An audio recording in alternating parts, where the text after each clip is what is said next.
The retirement lie. What 40 years of hard work actually cost me. I'm 78 years old now, and I finally understand the truth. Nobody tells you when you're young and hungry for success. I retired when I was 60, and I remember thinking that was the finish line. The moment I'd been working toward my entire life. Turns out it was just a moment everything went quiet enough for me to hear what I'd been avoiding my whole life. The silence that follows a lifetime of noise is deafening. I sit at my kitchen table most mornings before the sun comes up. The house is clean, too clean, nothing out of place. No noise. No one needs anything from me anymore. And I used to think that was freedom. Now, it mostly just feels like absence. Time feels different at this age. It doesn't stretch forward like it did when I was 20, 30, even 50. It presses in from behind. Every year feels thinner than the last, like paper held up to the light. I can see through it. I can see the end, even if I don't say it out loud. I spent most of my life assuming there would be more time later. More time to rest, more time to enjoy, more time to avoid, more time to figure out who I was when I wasn't working. I told myself that was what retirement was for. That golden period when I could finally relax and live the life I'd been postponing. I was wrong. Dead wrong. See, when I was young, I didn't think of myself as someone who wasted time. I was responsible. I showed up. I did what I was supposed to do. I worked hard, provided, stayed busy. People respected me for it. That mattered to me more than I admitted. More than it should have. In my 20s, I took a job that wasn't my dream, but it paid steady. I told myself it was temporary, just until I got settled, just until I had some security. 1 year became 5. 5 became 20. By the time I realized I wasn't leaving, I was already too invested to imagine another way. The golden handcuffs had locked, and I'd thrown away the key myself. I married a good woman. She was patient, kinder than me.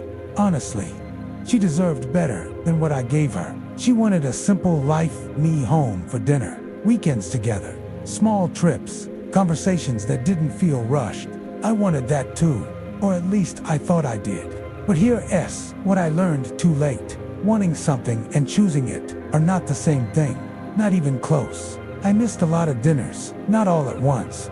Just enough that it became normal, just enough that the empty chair across from her stopped feeling wrong. I missed weekends because I was tired, or because I had work to finish, or because I told myself I deserved to rest alone.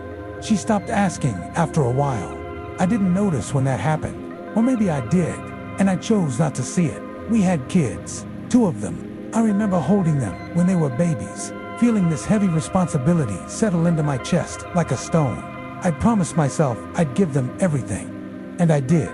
In the way I understood at the time.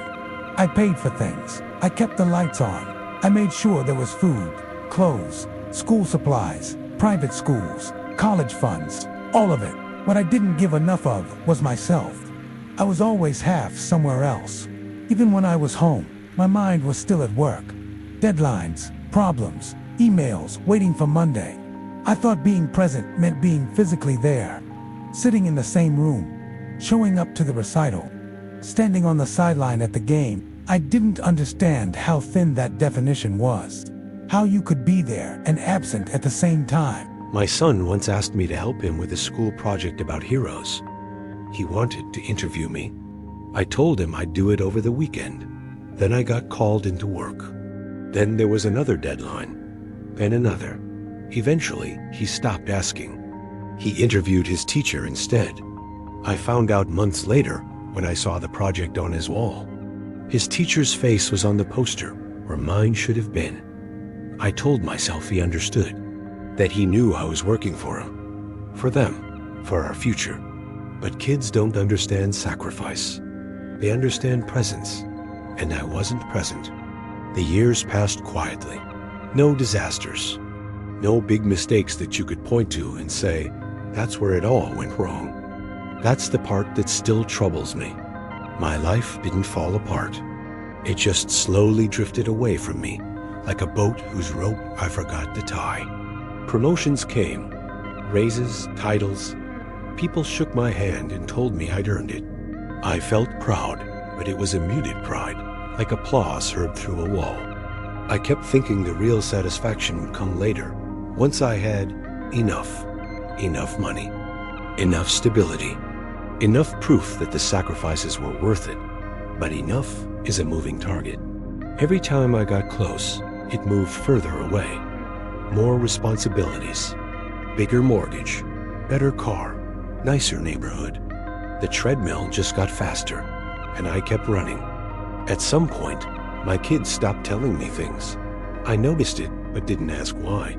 Teenagers are private, I told myself. That's normal. What I didn't see was how much of that distance started years earlier, when I was too busy to listen to small things. The little stories that seemed insignificant. The jokes that didn't matter. The fears that felt small at the time. Small things add up. That's what I didn't understand. Relationships aren't built in grand moments. They're built in Tuesday afternoons, in car rides, in random conversations about nothing. All those moments I was physically present but mentally gone, those were the moments that mattered, and I missed them. My wife and I became efficient with each other, polite, coordinated. We ran the household well. We were good roommates. We stopped sharing our inner lives. There was no fight that caused it, no betrayal, just a gradual silence that grew comfortable because neither of us had the energy to challenge it. We became experts at living parallel lives under the same roof. I told myself this was adulthood. This was maturity. This was how life was supposed to look.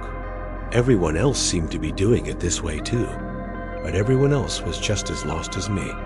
We just never talked about it. Then I turned 60. I remember my last day of work clearly. Cake in the break room, speeches about dedication and loyalty, a card signed by people I barely knew anymore, people I'd worked with for years but never really knew. They thanked me for my years. I smiled. I even felt a little emotional. I thought I was stepping into something new, something I'd earned, my reward for decades of sacrifice. The first few months of retirement felt like a long weekend, a vacation that wouldn't end. I slept in. I fixed things around the house. I watched the news, then turned it off.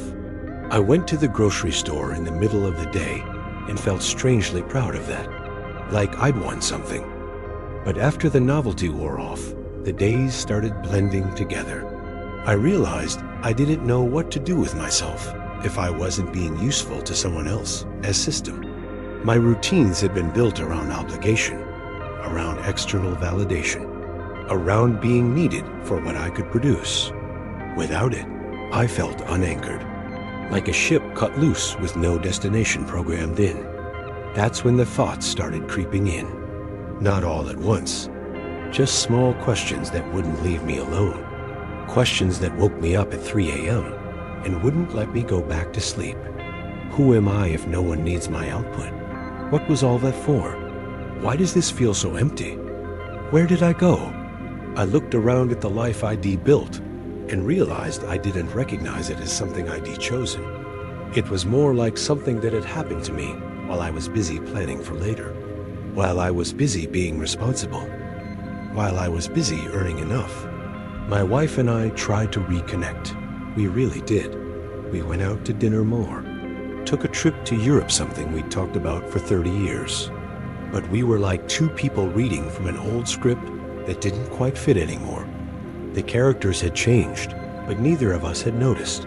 There was affection, yes, history, shared memories, but also a lot of space that couldn't be crossed with effort alone. Too many years of practiced distance. She passed away 3 years after I retired. Cancer, fast and unforgiving. I sat beside her in the hospital and held her hand, thinking about all the conversations we never had, because I thought there would be time. All the trips we postponed. All the mornings I rushed through breakfast to get to work early. All the nights I came home too tired to really talk. There wasn't time. There never is as much time as you think. The last thing she said to me that made sense was, "You're here now. That's what matters." But we both knew it wasn't enough. Presence at the end doesn't erase absence throughout. After that, the house felt enormous. Every room held a version of us that no longer existed. Ghosts of who we were before I chose work over her, over us, over the life we could have had. I tried to stay busy, volunteered, picked up hobbies, traveled alone to places we'd planned to see together. But the quiet always came back. My kids call. They're good people. They turned out well despite me, not because of me. They have their own lives now. Careers, families, obligations. I hear myself in their voices when they tell me they're busy. The same excuses I used. The same promises to call back later. The same tone that says, I love you, but I don't have time right now. I don't blame them. I understand too well how that happens.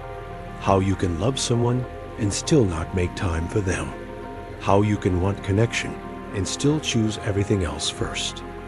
But understanding doesn't make it hurt less. It just makes it hurt different. What I came to realize, slowly and painfully, is that I didn't waste my life by failing. I wasted it by postponing it, by putting it on hold while I handled the important things, while I built security, while I climbed ladders that led nowhere I actually wanted to go. I kept waiting for permission to live fully, waiting for some future version of myself who would finally slow down, pay attention, choose people over productivity. I thought that version would arrive naturally once the work was done. Once I had enough, once I'd proven myself.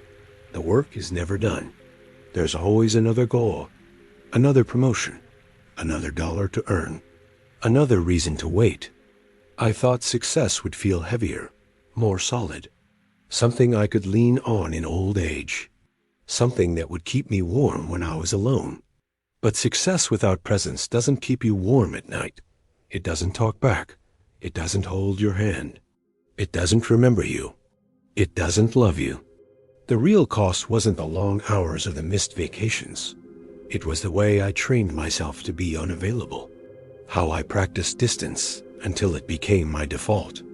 Until I couldn't turn it off, even when I wanted to. Until later became never, and I didn't even notice. I don't sit here filled with constant regret. It's quieter than that, more permanent. It's more like a steady awareness that something essential was traded away, one reasonable decision at a time. One, just this once. One, I'll make it up to them. One, they'll understand. They understood. But understanding isn't the same as not hurting. I did the best I knew how. I believe that.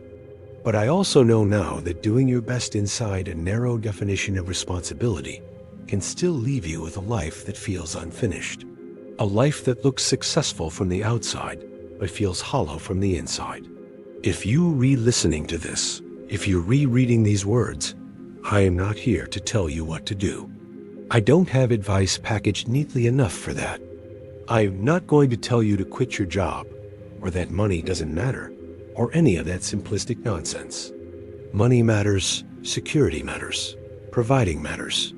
But I'll tell you this, they're not the only things that matter. And if you make them the only things that matter, you'll wake up one day in a clean, quiet house and realize you traded your life for a comfortable prison. I only know what it feels like to reach the end of your working years and realize they were also the years you were supposed to be living. To realize that the life you were planning for never actually arrives. That later is a lie we tell ourselves to justify missing now. Time doesn't announce itself when it's leaving. It just goes, quietly, patiently, waiting for you to notice. And by the time you do, it's already far ahead of you. Already gone with everyone you loved. Already past the moments that would have mattered. Your kids will only be young once. Your parents will only be alive once. Your spouse will only have so much patience. Your body will only be healthy for so long. The people you love won't wait forever for you to be ready to love them back. Some mornings, I still catch myself thinking about what I'd do differently. Then I stop. There's no utility in that anymore. Only honesty.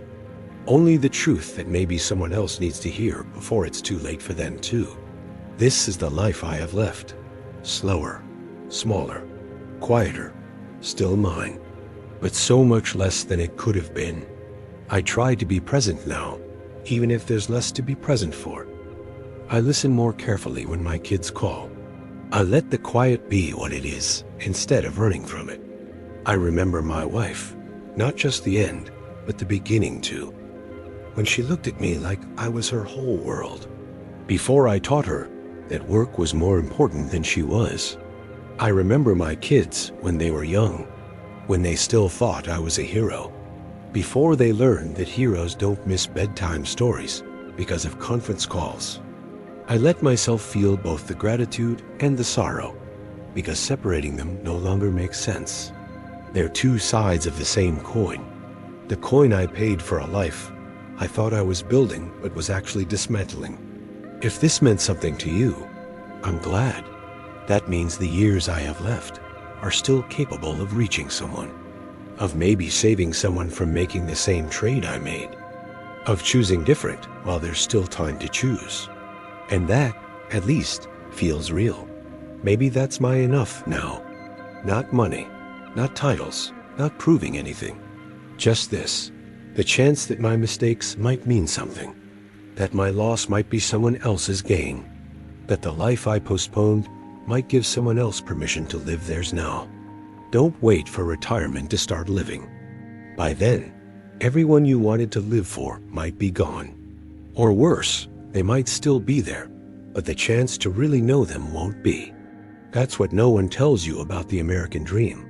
Sometimes you chase it so hard that you catch it, and when you finally stop running and look around, you realize you've been running alone the whole time. The people you were running for got tired of waiting and learned to live without you, and you can't blame them.